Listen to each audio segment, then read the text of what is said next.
Okay, here is the voltmeter modification that I'm doing. I bought this one from Wish with the single USB and on and off, so I can have it plugged in and not, hopefully, run down my charger. So going along with the copper things with my tailpipes, and this is eventually going to be tail lights, I'm doing this for the mounting system. So what we got is a copper pipe hanger, 1 inch. It's just round and it's got in there a bolt hole. And then this fitting I specially ordered from supplyhouse.com.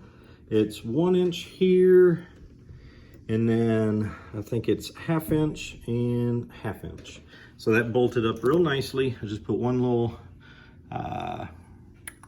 what was it, 3/8 bolt, about 1 inch long.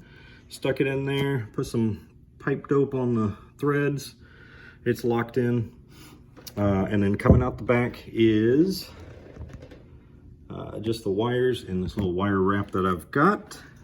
So we should be able to plug this in just like that. It's got a little screw on it. So what I'm going to do is get it into the right place and then glue the nut to the copper, and then that'll stay in place and I'll be able to unscrew the voltmeter to get it out, hopefully.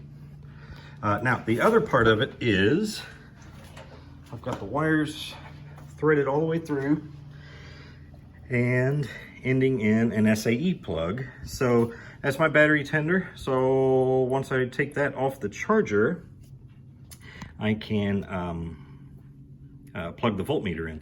So the voltmeter won't be in until I want it to be.